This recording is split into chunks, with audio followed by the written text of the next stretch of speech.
মানুষগুলি যাতে অধিকার এবং নিরাপত্তার সাথে ফেরত যেতে পারে। সেক্ষেত্রে এই যে মুভমেন্টটা, এটা ওই ক্ষেত্রে কোনো প্রভাব রাখছে না। এটা একটা সাময়িক লজিস্টিক্যাল ব্যবস্থা। এটা হলো প্রথম পয়েন্ট। আমি আসলে খুব ভালো জানি না যে সরকারের কি প্ল্যান, যে কারণে এটার উপর আপনি যেটা বলছেন যে ইনসিস্ট করছে সরকার এবং এত ধরনের আপত্তি সত্ত্বেও। একটা কারণ হতে পারে যে বিপুল পরিমাণ অর্থ খরচ করে এই ব্যবস্থাটা করা হয়েছে এবং আন্তর্জাতিক সম্প্রদায়ের কারো কারো আপত্তির কারণে এটা এতদিন পর্যন্ত নিয়ে যাওয়া যায় নাই। এখন সরকার যেহেতু এত বড় একটা প্রজেক্ট নিয়েছে, সেটার কিছু বেনিফিট সরকার চায়। বেনিফিটটা এমন হতে পারে যে যেহেতু ওখানে প্রচন্ড কনজেশন আছে সামান্য জায়গার মধ্যে এতগুলি মানুষ, এবং আমাদের যে বাংলাদেশি মানুষরা যারা আছেন তারাও কিন্তু এই কারণে প্রচুর সাফার করছেন, খানিকটা মিটিগেট করা এটা একটা উদ্দেশ্য হতে পারে।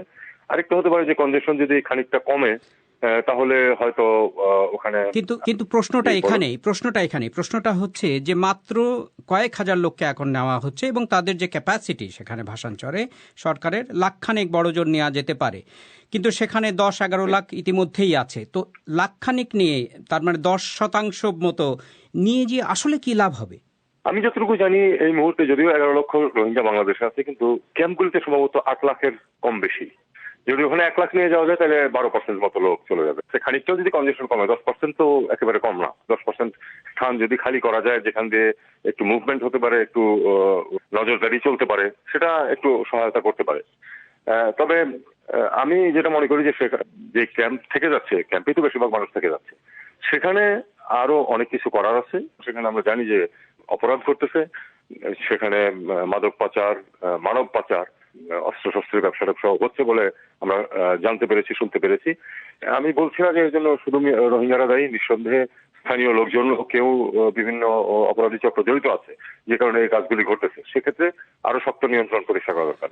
একটা কথা আপনারা যেটা বলছেন, এই শক্তিমান বিভিন্ন মানবাধিকার সংগঠনের কথা, এটা কিন্তু সত্যি কথা বলি একজন বাংলাদেশি হিসাবে আমার কাছে খুবই বিরক্তিকর এই জন্য যে মূল অপরাধী যে মিয়ানমার, তাদের বিরুদ্ধে এরা তেমন কিছুই করেনি। ইউএন বলুন, ইউএন একটা আইসিজেতে একটা মামলা হচ্ছে, ফাইন, কিন্তু মিয়ানমারকে বাধ্য করার জন্য এই প্রতিষ্ঠানগুলি এ পর্যন্ত কি করেছে? তারা কিছুই করেনি।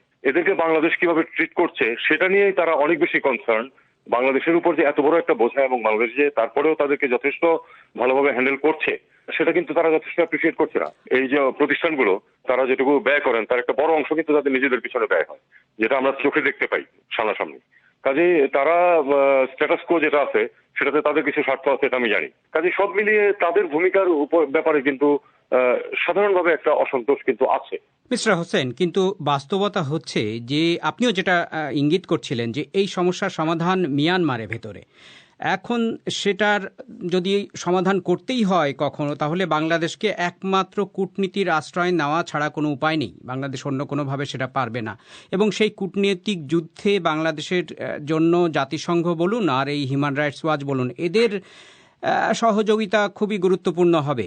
সুতরাং এদের সাথে সম্পর্ক নষ্ট করে তো একটা ঝুঁকি আছে নাকি? খুব বড় ঝুঁকি আমি দেখতে পাচ্ছি না, এই কারণে যে গত 3 বছরে তারা তেমন কিছু করেনি, এবং আগামীতেও যে খুব বিরাট কিছু করবে সেটা কোনো লক্ষণ দেখা যাচ্ছে না। কাজেই আমাদের নিজস্ব যে পদ্ধতি বা যে পলিসি, সেভাবে কূটনৈতিক পর্যায়ে এটা সমাধানের চেষ্টা চালিয়ে যেতে হবে। একটা জিনিস মনে রাখতে হবে, যে পরিস্থিতি এখন আছে, বিশ্ব সম্প্রদায় সেটা ভাবতে পারে যে বাংলাদেশের ঘাড়ে সমস্যাটা চেপে আছে, কিন্তু এটা যে বাংলাদেশের ঘাড়েই চেপে থাকবে চিরদিন এমন কিন্তু কোনো কথা নয়। যদি দীর্ঘায়িত হয়, আমরা জানি যে খুব দীর্ঘায়িত যদি কোনো রিফিউজি সমস্যা হয়, সেটা কিন্তু বিভিন্ন ধরনের রেমিফিকেশন সৃষ্টি হয়। সেটা কিন্তু তখন অন্যদেরকেও যে সমস্যায় ফেলবে না এমন কথা নিশ্চিত করে কিন্তু বলা যায় না। একটা জিনিস মনে রাখতে হবে যে এই এই দুর্দশাগ্রস্ত পরিবেশে যে বাচ্চাগুলো বড় হয়ে উঠবে, তারা কিন্তু প্রচন্ড বিদ্রোহী হয়ে উঠতে পারে এক সময়। সেটাতে সেই বিদ্রোহী হওয়াতে বাংলাদেশ সাফার করবে, কিন্তু বাকিরাও যে সাফার করবে না এ কথা কিন্তু নিশ্চিত করে বলা কঠিন। আমি কথা বলছিলাম বাংলাদেশের সাবেক পররাষ্ট্র সচিব তৌহিদ হোসেনের সাথে। বাংলাদেশের প্রতিষ্ঠাতা রাষ্ট্রপতি শেখ মুজিবুর রহমানের একটি ভাস্কর্য তৈরিকে ঘিরে চলমান উত্তেজনার মধ্যেই ঢাকায় ভাস্কর্যটি স্থাপনের কাজ শুরু হয়ে গেছে। জানা গেছে ভাস্কর্যটি ইতিমধ্যেই চীন থেকে তৈরি করে আনা হয়েছে। এ সম্পর্কে বিস্তারিত শুনবেন অনুষ্ঠানের কিছুক্ষণ পর। তার আগে সংক্ষিপ্ত বিশ্ব সংবাদ মাসুদ হাসান খানের কাছে। লাইবেরিয়ার একজন সাবেক বিদ্রোহী অধিনায়ক আলিও কোসিয়াকে যুদ্ধাপরাধের দায়ে সুইজারল্যান্ডের একটি আদালতে হাজির করা হয়েছে। তার বিরুদ্ধে হত্যা, অপ্রাপ্তবয়স্ক সৈনিক নিয়োগ এবং ধর্ষণের অভিযোগ আনা হয়েছে। তিনি সুইজারল্যান্ডে পালিয়ে গিয়েছিলেন। পরে বেসামরিক মানুষকে ইচ্ছাকৃতভাবে হত্যা, যৌন সহিংসতা এবং নরমাংস ভক্ষণের অভিযোগের তথ্য প্রমাণ সামনে আসার পর 2014 সালে তাকে গ্রেপ্তার করা হয়। হংকংয়ের গণতন্ত্রপন্থী ধনকুবের জিমি লাইয়ের বিরুদ্ধে আনা প্রতারণার অভিযোগে জামিন প্রত্যাখ্যান করা হয়েছে। মিস্টার লাই ওই এলাকার সবচেয়ে পরিচিত বিরোধী মতাদর্শের সংবাদপত্রের মালিক এবং চীনা নিয়ন্ত্রণের কট্টর সমালোচক। এপ্রিল মাসে তার মামলার শুনানি হওয়ার কথা। সে পর্যন্ত তাকে হেফাজতে রাখা হবে। লস এঞ্জেলসে করোনা ভাইরাসের সংক্রমণ এবং হাসপাতালে ভর্তির সংখ্যা ভয়াবহ মাত্রায় বৃদ্ধি পেয়েছে বলে বলা হচ্ছে এবং বাসিন্দাদের ঘরে থাকতে বলা হচ্ছে। লস এঞ্জেলস কাউন্টিতেও একই নির্দেশ জারি করা হয়েছে, কারণ সেখানে হাসপাতালগুলোতে আর কোনো শয্যা খালি নেই। আমেরিকার রোগ নিয়ন্ত্রণ এবং রোগ প্রতিরোধ কেন্দ্র সিডিসির পরিচালক হুঁশিয়ারি দিয়েছেন যে আগামী 3 মাস আমেরিকার জন্য স্বাস্থ্য পরিস্থিতির ইতিহাসে সবচেয়ে কঠিন সময় হতে যাচ্ছে। ইরানে সরকারি হিসেবেই করোনা ভাইরাসে সংক্রমিত মানুষের সংখ্যা 10 লাখ ছাড়িয়ে গেছে। মধ্যপ্রাচ্যে এই মহামারীতে ইরানের অবস্থাই সবচেয়ে খারাপ। সরকারি হিসেবে সেখানে করোনা ভাইরাসের মৃতের সংখ্যা এখন 55,000-এর সামান্য নিচে। তবে ইরানের স্বাস্থ্যমন্ত্রী বলছেন এটি হয়তো প্রকৃত সংখ্যার চেয়ে বেশ কম। ভারতের উত্তরপ্রদেশ রাজ্যের পুলিশ এক মুসলিম পুরুষকে গ্রেপ্তার করেছে এক হিন্দু নারীকে ইসলামে দীক্ষিত করার চেষ্টার অভিযোগে। তথাকথিত লাভ জিহাদ ঠেকাতে সেখানে যে নতুন আইন করা হয়েছে সেই আইনেই এই প্রথম কাউকে গ্রেপ্তার করা হলো। হিন্দু গোষ্ঠীগুলির অভিযোগ, মুসলিম পুরুষরা হিন্দু নারীদের সঙ্গে প্রেমের সম্পর্ক গড়ে তাদের ধর্মান্তরিত করার চেষ্টা করে। এই হিন্দু নারীর বাবা গত সপ্তাহে একটি অভিযোগ দায়ের করেন, যেখানে তিনি বলেছেন যে তার মেয়েকে ধর্মান্তরিত হওয়ার জন্য মুসলিম ছেলেটি চাপ দিচ্ছিল। এই আইনের বিরুদ্ধে সেখানে তীব্র প্রতিক্রিয়া হয়েছে। সমালোচকরা এটিকে ইসলাম বিদ্বেষী বলে বর্ণনা করেছেন। চীন জানিয়েছে তাদের একটি মহাকাশ অনুসন্ধান যন্ত্র চাঁদের দূরবর্তী পৃষ্ঠ থেকে নমুনা সংগ্রহের কাজ শেষ করেছে এবং এখন সেগুলো পৃথিবীতে পাঠানোর প্রস্তুতি নিচ্ছে। চীনের চেঙ্গি 5 হচ্ছে গত 4 দশকের বেশি সময়ের মধ্যে প্রথম চাঁদ থেকে পাথর ও মাটি সংগ্রহ করা কোনো মহাকাশযান। একটি ক্যাপসুলে করে এই নমুনা পৃথিবীতে ফেরত পাঠানো হবে, যেটি অবতরণ করবে উত্তর চীনের মঙ্গোলিয়া অঞ্চলে। আপনারা শুনছেন বিবিসি বাংলার সন্ধ্যাবেলার অধিবেশন প্রবাহ। বাংলাদেশের প্রতিষ্ঠাতা রাষ্ট্রপতি শেখ মুজিবুর রহমানের একটি ভাস্কর্য নিয়ে চলমান উত্তেজনা বিতর্কের মধ্যেই ঢাকায় ভাস্কর্যটি স্থাপনের কাজ শুরু হয়ে গেছে। জানা গেছে ভাস্কর্যটি চীন থেকে তৈরি করে আনা হয়েছে। ওদিকে শেখ মুজিবের ভাস্কর্য স্থাপনের বিরুদ্ধে আগামীকাল শুক্রবার আবারও দেশব্যাপী বিক্ষোভের ডাক দিয়েছে বেশ কয়েকটি ইসলামপন্থী সংগঠন। কিন্তু ঢাকার পুলিশ সতর্ক করেছে যে অনুমতি ছাড়া কোনো বিক্ষোভ সমাবেশ করতে দেওয়া হবে না। আরও জানাচ্ছেন শাহনাজ পারভিন। ঢাকা শহরে কোনো ধরনের রাজনৈতিক ও সামাজিক সভা সমাবেশ করতে গেলে পুলিশের অনুমতির দরকার হয়। তবে এই তথ্য নতুন করে আবার মনে করিয়ে দিয়েছে মহানগর পুলিশ। অনুমতি ছাড়া ঢাকা মহানগরীতে কোনো ধরনের ধর্মীয়, রাজনৈতিক ও সামাজিক সংগঠনের সমাবেশ বা মিছিল নিষিদ্ধ করা হয়েছে। পুলিশের এই ঘোষণা এমন এক সময় এলো যখন ইসলামপন্থী বেশ কয়েকটি দল আগামীকাল শুক্রবার মুজিব ভাস্কর্যটি স্থাপনের বিপক্ষে আবারও মাঠে নামার ঘোষণা দিয়েছে। ভাস্কর্যের বিপক্ষে বরাবরই কঠোর অবস্থান নিয়ে আন্দোলনকারী সংগঠন হেফাজতে ইসলামের যুগ্ম মহাসচিব মামুনুল হক বলেছেন, তারা এর বিপক্ষে কথা বলেই যাবেন। দিব বা দিব না সেটা তো আসলে আমাদের বিষয় না। আমাদের বিষয়টা হলো যে আমরা প্রতিবাদ করব, শান্তিপূর্ণভাবে আমরা আন্দোলন করব, যেটা আমাদের সাংবিধানিক অধিকার, নাগরিক অধিকার, গণতান্ত্রিক অধিকার। সেই জায়গাটা থেকে আমরা আমাদের ইমানি দাবিটা জানিয়েই যাব, কথা বলেই যাব। সেটা এখন সরকার রাখবে কি রাখবে না সেটা সরকারের বিষয়, এবং জনগণ এই ক্ষেত্রে আমাদের বক্তব্য এবং সরকারের অবস্থান বিবেচনা করে জনগণ মূল্যায়ন করবে। সেটা আমাদের এই কথা হলেই। ইতিমধ্যেই ইসলামপন্থী দলগুলো হেফাজতে ইসলামের নেতৃত্বে বেশ কয়েকবার বিক্ষোভ করেছে। তাদের বক্তব্য, ভাস্কর্য নির্মাণের নামে দেশব্যাপী মূর্তি বানানো হচ্ছে। ভাস্কর্যটি নিয়ে চলমান টানাপোড়েনের মধ্যে এ ব্যাপারে কঠোর অবস্থান নেয়ার ইঙ্গিত দিয়েছে আওয়ামী লীগ। বাংলাদেশে এর আগেও ভাস্কর্য নিয়ে উত্তেজনাকর অবস্থার সৃষ্টি হয়েছে। সুপ্রিম কোর্ট প্রাঙ্গণে একটি ভাস্কর্য স্থাপনের বিরুদ্ধে হেফাজতে ইসলামের আন্দোলনে চাপের মুখে সেটি পরে স্থানান্তর করা হয়। কিন্তু এখন যে ভাস্কর্য নিয়ে এত বিতর্ক, সেই ভাস্কর্যের নির্মাণ কাজ কতদূর? ঢাকার দক্ষিণে ধোলাইপাড় মোড়ে নির্মাণাধীন এই ভাস্কর্যটি ঢাকা মাওয়া এক্সপ্রেসওয়ে প্রকল্পের অংশ। প্রকল্পের পরিচালক সবুজ উদ্দিন খান জানিয়েছেন, ভাস্কর্যটি চীনে নির্মাণ করা হয়েছে। এ মাসেই এটি উদ্বোধন করা সম্ভব হবে বলে তারা আশা করছেন। এই ভাস্কর্যটা অলমোস্ট কমপ্লিট, আমাদের 16 ডিসেম্বরের আগে এটা শেষ হওয়ার কথা ছিল, বাট একটা অনুমোদনের বিষয় আছে। ওই যে আমাদের যে বঙ্গবন্ধু যে কল্যাণ ট্রাস্টি বোর্ড আছে না, সেখান থেকে ফর্মালি অনুমোদন নিতে হয়। তো সেখান থেকে অনুমোদনটা হইলে তারপরে কাজটা শেষ করা হবে আর কি। চীন থেকে তৈরি হয়ে আসছে। কবে নাগাদ পৌঁছতে পারে বাংলাদেশে? এটা অলরেডি চলে আসছে, সেটিং এর কাজ চলতেছে, অলমোস্ট শেষ কাজটা। বঙ্গবন্ধু ট্রাস্টি বোর্ড থেকে একটা অনুমোদন নিতে হয়, সেই অনুমোদনটা হওয়ার পর আমরা ওপেন করবো। যাত্রাবাড়ি ফ্লাইওভারের কাছে যে জায়গাটিতে সেটি স্থাপন করা হচ্ছে, সেই পুরো জায়গাটি কালো কাপড় দিয়ে ঢেকে রাখা হয়েছে। ভাস্কর্যটির শিল্পী, এর আকৃতি বা অলঙ্করণ সম্পর্কে বিস্তারিত জানা না গেলেও এটি তৈরিতে 9 কোটি টাকা খরচ হয়েছে বলে জানিয়েছেন মিস্টার খান। শাহনাজ পারভীন, ঢাকা থেকে। ভারতে বিতর্কিত 3টি কৃষি আইন বাতিল করার দাবিতে হাজার হাজার কৃষক যে তুমুল আন্দোলন করছেন তা নিরসনের চেষ্টায় আজ কেন্দ্রীয় সরকার কৃষক নেতাদের সাথে আবারও বৈঠকে বসছেন। গত মঙ্গলবারের পর এই নিয়ে দ্বিতীয়বার নরেন্দ্র মোদী সরকারের সিনিয়র ক্যাবিনেট মন্ত্রীরা আন্দোলনকারীদের সাথে আলোচনায় বসেছেন। তবে এখনও বিরোধের জট খুলেছে তেমন কোনো খবর নেই। পার্লামেন্টের জরুরি অধিবেশন ডেকে আইনগুলো রদ করতে হবে, এই দাবিতে কৃষকরা এখনও অনড়। এদিকে গত 8 দিন ধরে হাজার হাজার কৃষক ট্রাক্টর, ট্রলি নিয়ে রাজধানী দিল্লির অন্তত 5টি সীমান্ত অবরুদ্ধ করে রেখেছেন এবং সেই অচলাবস্থা অবসানের জন্য সরকারের ওপর চাপও বাড়ছে। সর্বশেষ পরিস্থিতি নিয়ে এখন বিবিসির দিল্লি স্টুডিও থেকে আমার সাথে যোগ দিচ্ছেন সংবাদদাতা শুভজ্যোতি ঘোষ। শুভ, আজকের বৈঠকেই একটা সমাধান হবে, স্থির হবে বলে একটা ধারণা ছিল, তো এখন পর্যন্ত আলোচনার যে গতি প্রকৃতি আপনি দেখছেন, কি জানতে পারছেন? শাকিল, হ্যাঁ ঠিকই বলেছেন। কৃষক নেতারা আজকের আলোচনার আগে বলেছিলেন যে এটাই সরকারের সামনে শেষ সুযোগ। সরকার যদি এটা নিষ্পত্তি করতে চায় তাহলে তাদের আজকের মধ্যেই করতে হবে, তা না হলে তারা আবার আন্দোলনে ফিরে যাবেন এবং তাদের আন্দোলন চলবে, এমনটাই বলেছিলেন। কিন্তু আমরা এখনো অবধি যা জানতে পারছি, বিকেলে আলোচনা শুরু হয়েছে, দুপুরের আগেই আলোচনা শুরু হয়েছে ইনফ্যাক্ট, কিন্তু এখনো অবধি কোনো মীমাংসা সূত্র বেরিয়েছে এরকম কোনো খবর নেই।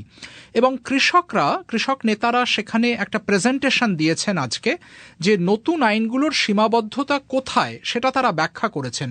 তারা আশঙ্কা করছেন যে এটা একটা কন্ট্রাক্ট ফার্মিং এর দিকে তাদের ঠেলে দেবে, যেখানে তারা বৃহৎ কর্পোরেট সংস্থাগুলোর হাতে জিম্মি হয়ে পড়বেন। অর্থাৎ তাদের বেঁধে দেওয়া দামেই তাদের কৃষিপণ্য বেচতে হবে, তাদের কাছ থেকে অ্যাডভান্স নিয়ে, যেটাকে দাদনের মতো বলা যেতে পারে, সেই দাদন নিয়ে তাদের চাষ করতে হবে, এটাই তাদের মূল আপত্তি। এবং যেটা এই মুহূর্তে মান্ডি সিস্টেম আছে, অর্থাৎ সরকারের বড় বাজারে মান্ডিতে গিয়ে তারা যে কৃষিপণ্য বেচতে পারেন সরকারের বেঁধে দেওয়া এমএসপি, মিনিমাম সাপোর্ট প্রাইসে, সেইটা তারা পাবেন না। তো এই ব্যাপারগুলো তারা ব্যাখ্যা করেছেন। অন্যদিকে সরকারের দিকে ছিলেন নরেন্দ্র তোমর কৃষিমন্ত্রী এবং বাণিজ্যমন্ত্রী পীযূষ গোয়েল। তারা যেটা আভাস দিয়েছেন বলে জানা যাচ্ছে যে মিনিমাম সাপোর্ট প্রাইস, অর্থাৎ সরকারের একটা নির্দিষ্ট বেঁধে দেওয়া মূল্য, যে গ্যারান্টিড মূল্য কৃষিপণ্যের ক্ষেত্রে, সেইটাকে লিগালাইজ করা, সেটাকে আইনসিদ্ধ করার কথা ভাবা যেতে পারে, এই প্রস্তাব তারা দিয়েছিলেন। কিন্তু কৃষকরা বলছেন না, যতক্ষণ না পর্যন্ত 3টে আইন বাতিল হবে পার্লামেন্টের বিশেষ অধিবেশন ডেকে, ততক্ষণ তারা আন্দোলনে কোনো বিরতি দেবেন না। তো সরকার একদিকে আলোচনা করছে, আবার অন্যদিকে বিভিন্ন মিডিয়ায় দেখা যাচ্ছে যে ক্ষমতাসীন বিজেপি নেতারা এই কৃষক আন্দোলনকে কটাক্ষ করছেন নানাভাবে, বলছেন নানাভাবে তারা কটাক্ষ করছেন। ঠিকই বলেছেন শাকিল, এবং এটাই কিন্তু পরিস্থিতিকে জটিল করে তুলেছে বলে অনেকে মনে করছেন যে রফা সূত্রের আগে যে একটা পারস্পরিক আস্থার পরিবেশ দরকার হয়, সেটা এতে নষ্ট হয়ে যাচ্ছে। কিভাবে? দু একটা উদাহরণ দেওয়া যাক। যেমন বিজেপির মন্ত্রী এবং প্রাক্তন সেনা প্রধান ভিকে সিং, তিনি বলেছেন, প্রকাশ্যেই বলেছেন যে আন্দোলনরত কৃষক নেতাদের দেখলে কি মনে হয় এরা কৃষক? তিনি বলতে চাইছেন যে এই কৃষক নেতারা কেউ প্রাক্তন সেনা কর্মকর্তা, কেউ বিজনেসম্যান, ব্যবসায়ী, শিল্পপতি, এরা কেউ কৃষক নন, এরা কেউ মাঠে নেমে চাষ করেন না বা করান না। ফলে তার বক্তব্য যে কৃষক আন্দোলনের নামে এখানে কোনো স্বার্থান্বেষী মহল একটা খেলা খেলছে, এটা তিনি পরিষ্কার বলেছেন। মনোজ তিওয়ারি, যিনি কয়েকদিন আগেও দিল্লি বিজেপির প্রধান ছিলেন, এমপি, তিনি বলেছেন যে টুকরে টুকরে গ্যাং, অর্থাৎ বিজেপির একটা খুব প্রিয় শব্দবন্ধ, যারা দেশকে ভাঙতে চায় বলে তারা মনে করেন, তাদেরকে এই শব্দ দিয়েই বর্ণনা করা হয়। এই টুকরে টুকরে গ্যাং নাকি গত ডিসেম্বরের মতোই এই কৃষক আন্দোলনকে ঘিরে আবার একটা দিল্লির শাহিনবাগের মতো আন্দোলন, একটা অবরোধ গড়ে তুলতে চাইছে, এই মন্তব্য করেছেন তিনি। ফলে কৃষক নেতারা যথারীতি এটাকে খুব ভালোভাবে নিতে পারছেন না। এবং আজকে যেটা একটা মজার ঘটনা, একটা ইন্টারেস্টিং ঘটনা ঘটেছে, যে সরকারি মিলনায়তনে এই রফা আলোচনার চেষ্টা চলছে, সেটা বিজ্ঞান ভবন বলা হয় দিল্লির। সেই দিল্লির বিজ্ঞান ভবনে যখন সরকারের তরফে কৃষক নেতাদেরকে লাঞ্চ অফার করা হয়েছিল, তারা কিন্তু সেই মধ্যাহ্নভোজের প্রস্তাব ফিরিয়ে দিয়েছেন। অর্থাৎ আস্থা এতটাই তলানিতে, তারা বলেছেন না, সরকারি খাবার আমরা খেতে পারবো না, আমরা নিজেদের টিফিন বাক্স এনেছি, সেটা খুলেই তারা খেতে শুরু করেন, যা থেকে বোঝা যায় যে পারস্পরিক আস্থাটা কোন পর্যায়ে এবং কেন আলোচনায় কোনো জট খুলছে না। শুভ, বিভিন্ন মিডিয়াতে দেখা যাচ্ছে ভারতের যে এতদিন পর্যন্ত পাঞ্জাবের কৃষকরাই মূলত সেখানে অবস্থান নিয়েছিলেন, এখন ভারতের অন্য রাজ্য থেকেও কৃষকরা আসছেন, এটা কি ঠিক? হ্যাঁ, কিছুটা ঠিক। মূলত যেটা পাঞ্জাবের কৃষকরাই এই আন্দোলনে প্রধানত নেতৃত্ব দিচ্ছেন, এটা নিয়ে কোনো ভুল নেই। এবং এখানে এটাও বলার যে পাঞ্জাবের মুখ্যমন্ত্রী অমরিন্দর সিং, যিনি এই আন্দোলনকে প্রকাশ্যে সমর্থন জানাচ্ছেন প্রথম থেকে, তিনি আজকে দিল্লিতে এসেছিলেন, স্বরাষ্ট্রমন্ত্রী অমিত শাহর সঙ্গে বৈঠকও করে গেছেন এবং বলেছেন দুপক্ষই যাতে তাদের মধ্যে বিরোধ মিটিয়ে একটা সমাধান খুঁজে পায়, সেটা খুব জরুরি, একথা বলেছেন ঠিকই। কিন্তু এখন শুধু পাঞ্জাব নয়, এখন যেটা দেখা যাচ্ছে ভারতের আরেকটা বড় রাজ্য উত্তরপ্রদেশ, সেখান থেকেও কিন্তু দলে দলে কৃষকরা আসছেন। তারাও চাইছেন এই আন্দোলনে যোগ দিতে এবং সরকারের সঙ্গে রফা আলোচনায় সামিল হতে, এবং যার পরিণতিতে তাদেরকে এখনো দিল্লিতে ঢুকতে দেওয়া হয়নি। কিন্তু এই যে উত্তরপ্রদেশ থেকে কৃষকদের আসা, তার পরিণতিতে দিল্লি মিরাট এক্সপ্রেসওয়ে, যেটা ন্যাশনাল হাইওয়ে 24, সেই জাতীয় সড়কের সীমান্ত বন্ধ হয়ে গেছে। নয়ডার সঙ্গে নয়ডা দিল্লির শহরতলিতে উত্তরপ্রদেশের একটা খুব সমৃদ্ধ জনপদ, সেই নয়ডা দিল্লি লিঙ্ক রোড, সেই সীমান্তও বন্ধ হয়ে আছে, কৃষকরা সেখানে অবস্থান করছেন। হরিয়ানার বিভিন্ন গ্রাম থেকে খাপ, যেগুলো বলে কৃষকদের সমিতি বা পঞ্চায়েত, সেখান থেকেও কৃষকরা আসছেন হরিয়ানার বিভিন্ন সীমান্ত দিয়ে, ফরিদাবাদ, বদরপুর সীমান্ত দিয়ে।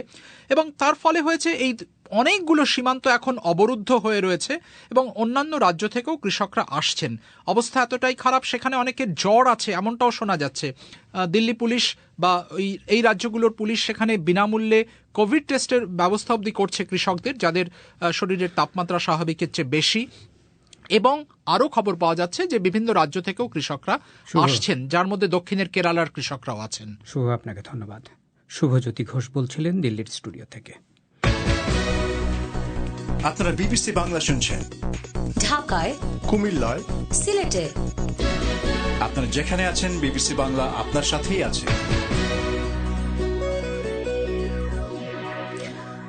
রোহিঙ্গাদের ভাষান্তরের স্থানান্তর বা শেখ মুজিবের ভাস্কর্য নির্মাণের বিরুদ্ধে ইসলামপন্থীদের আপত্তি নিয়ে মানুষজন সোশ্যাল মিডিয়াতে কি কথাবার্তা বলছেন, শুনুন ফয়সাল তিতুমিরের কাছে।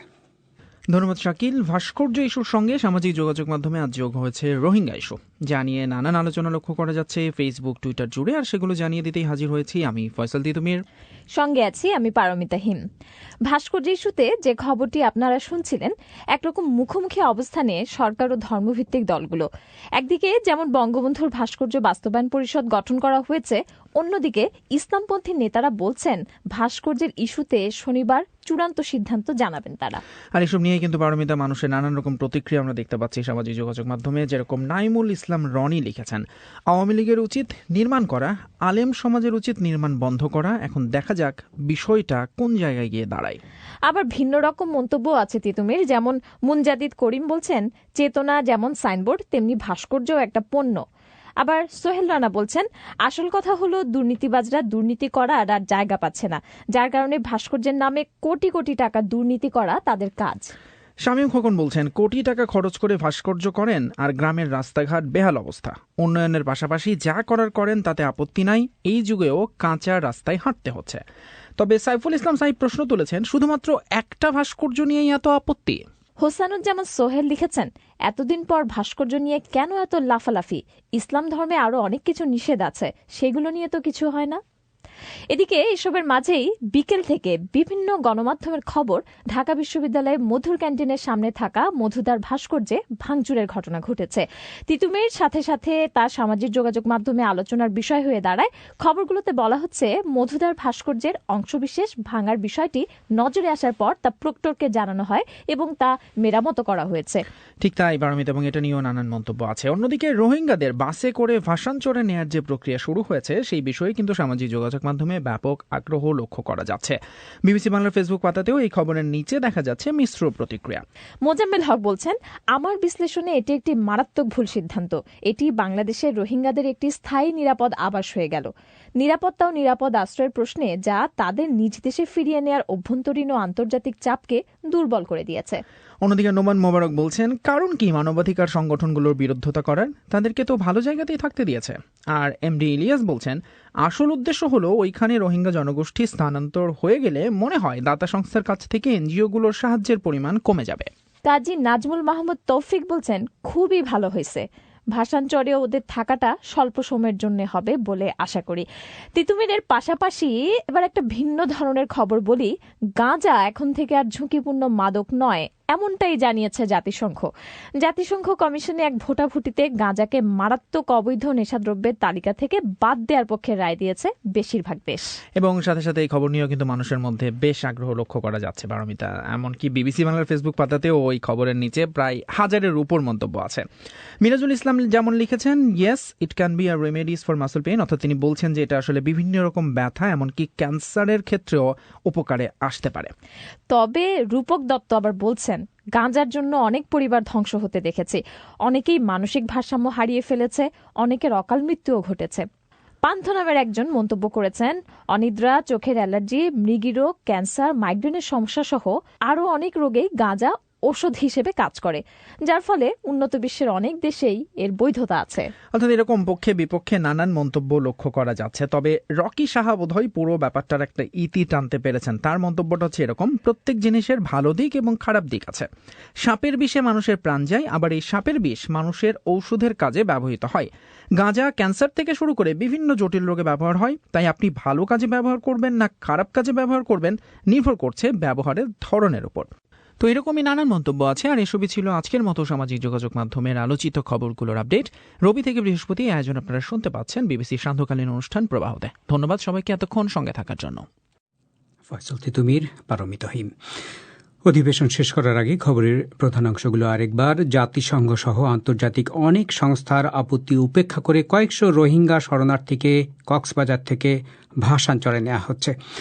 বাসে করে তাদেরকে চট্টগ্রামে নৌবাহিনীর হাতে স্থানান্তর করা হয়েছে বলে জানা গেছে। নৌবাহিনীর জাহাজে করে তাদেরকে ভাসানচরে নেওয়া হবে। আর বাংলাদেশে ইসলামপন্থীদের আপত্তি সত্ত্বেও ঢাকায় শেখ মুজিবের ভাস্কর্য স্থাপনের কাজ শুরু হয়েছে।